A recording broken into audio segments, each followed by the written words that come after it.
Curtis. So we are two freshman high school students from Carmel High School. Don't tell us where you're from. Oh, okay. It's okay. We're not allowed It's to. fine. No. Okay. And this is our performance about the video game Pong. Yes, okay. I'm just gonna toss this.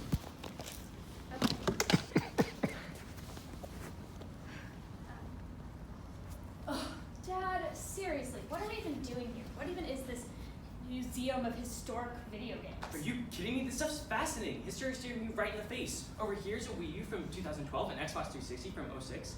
Even better is the Sega Dreamcast from 1999. Man, those were the good old days. And there she is. The beauty herself, Pong. Pay attention now because this video game is what started this all off. I mean, without the success of Pong, many of these competitors never would have joined the video game industry. Because Pong brought popularity and legitimacy to the industry, the world of video games flourished. It truly was a frontier of video game history. I swear, if I have to listen to one more story about whatever you ramble on about, I'm going to explode. Hush now, this is a good one. Just hear me out. The story takes place just over 50 years ago in the treasure state of California. Whoa. The miraculous protagonist is Nolan Bushnell, and little does he know, but his love of video games is going to change the world. Is this going to be boring? No talking! You're messing with my mantra. Just close your eyes and pretend you're a young lad named Ted Dabney. It's 1971, bell bottoms are in fashion. And inflation and unemployment. Whatever. You're fresh out of college and wide-eyed and obsessed with new technological frontiers. You and your best friend Nolan Bushnell are green engineers at your company Syzygy, and you can't wait to see where the world will take you. But for now, you're just two bros hanging out in the computer lab.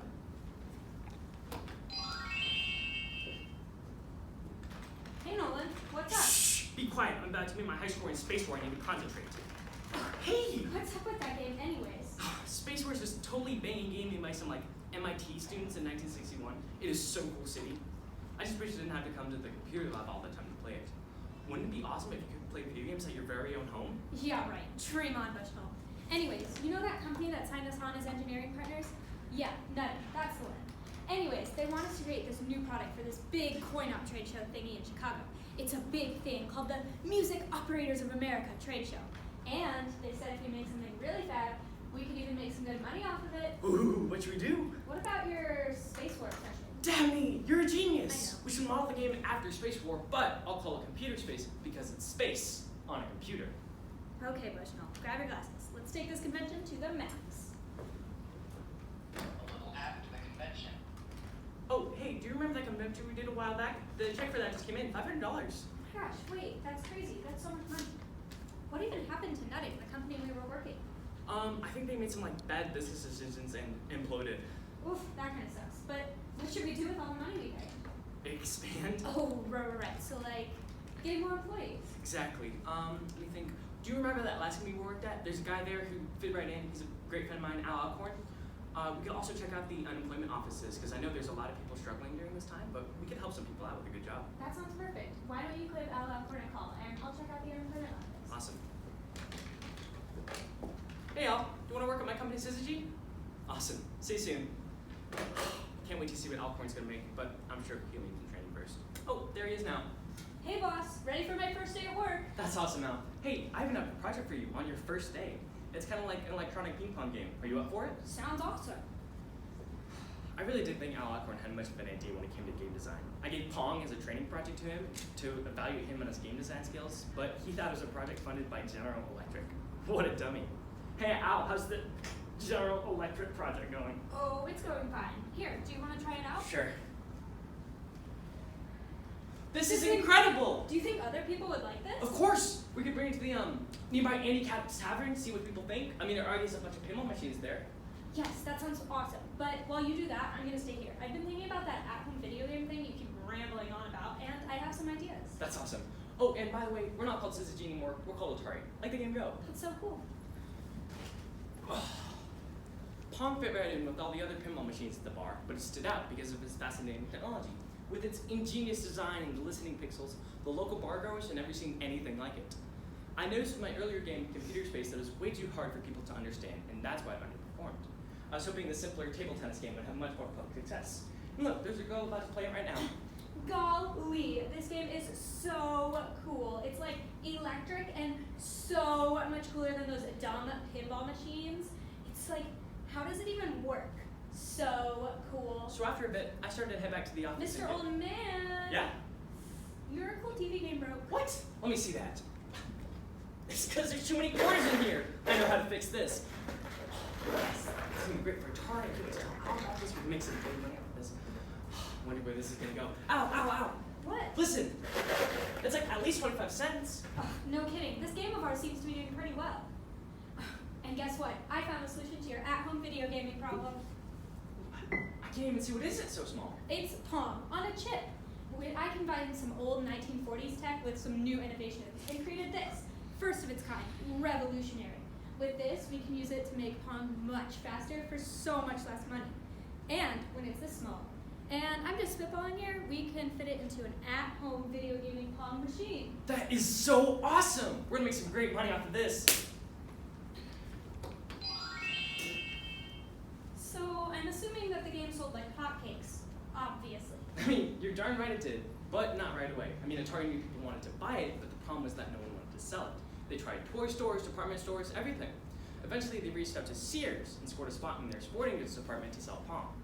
So how did this sporting good do? Very good. It says here that Atari sold 150,000 copies of the game after one commercial aired, which, for the baby video game industry at the time, that was groundbreaking. Okay.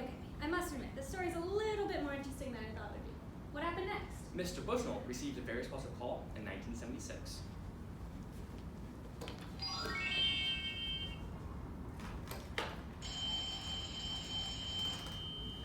Yellow Atari here, how can I? Oh, hello, Warner Communications!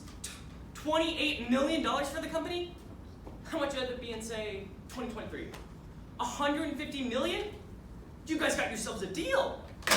Golly, we just got bought by Warner. Is there gonna be a movie about us? Are we gonna meet Sylvester and Tweety? No, but you're probably just gonna be doing Atari stuff.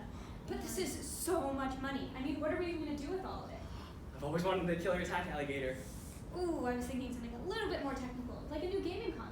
Oh, I don't know how I didn't think of that. We should call it the Atari 2600. I bet it'll sell over 400,000 units in its first year, which would completely change the landscape of at-home entertainment. Yeah, but if we're gonna stay on top, we better get to work.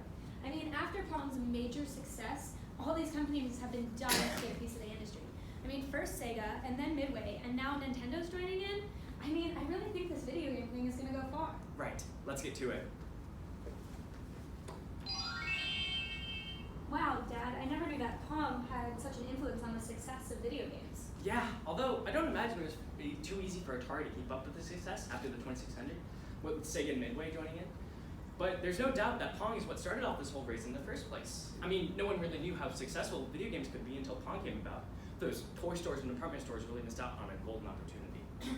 So PONG and the other original Atari games really started off the video gaming industry by showing that initial success and really kick-starting it into a successful career? Exactly. I mean, after that initial success, the Genesis came out after the 2600, and then the PlayStation was made at the end of the 1900s. And with all that growth that was going on, the Nintendo was able to make the immensely successful Wii. I have eyes, Dad. Just like you can see that consoles are still being made nowadays. My personal favorite is the Nintendo Switch. Yeah. Oh, and here's some stats about all that growth that's going on. In 2020, the industry was worth $159.3 billion, which was $77.8 billion more than the TV and at-home video industry. What? Let me see that. Hey! In the year 2020 alone, over 700,000 people were employed by the video gaming industry, really showing how video games had an impact on people. Yeah, although I was literally just about to read that. Well, you read too slow.